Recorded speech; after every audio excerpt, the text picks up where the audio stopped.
नमस्कार संघर्ष टीवी तरफ आपको स्वागत। आप परिचय दिखाँ कौटू आसते ना कौन सातसंग कौतरण से आसी मो ना गीतांजलि पंडा मोर बहुत सीरीयस थिला एम्स मेडिकल भी मते मुक्त घोषणा कर देथिला। तो मु नृसिंह बाबा पाखु आसिकी आज नुआ जन्म पाइछि 7 वर्ष हेलानी हमर को नृसिंह हमर कोठी के आछंदी मु एटा वीर नरसिंहपुर समर सही हमर नृसिंह बाबू आछंदी।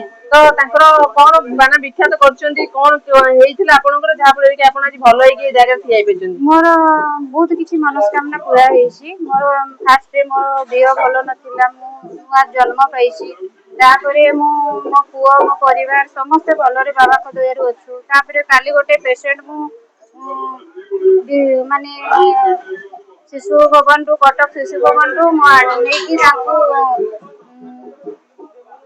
सिल्वर सिटी रे एडमिशन करिछि। तो भगवान को पाखु से छुआर फोटो भी नेकी आसी बाबा उद्धार करिवे बोली से छुआ बहुत क्रिटिकल अछि। हमर बहुत दूर रु आछन कि खाली हाथ रे के एठी फेरी नाथि ना ना ठीक फेरी ना खाली हाथ रे के फेरी ना समस्तकर मानसिक पूरा हेछि बा समस्तकर बाना विख्यात हेछि। प्रभु नृसिंह को पाखक जी भी आसी के खाली हाथ रे फेरी ना समस्तकर मनस्कामना पूरा हेछि।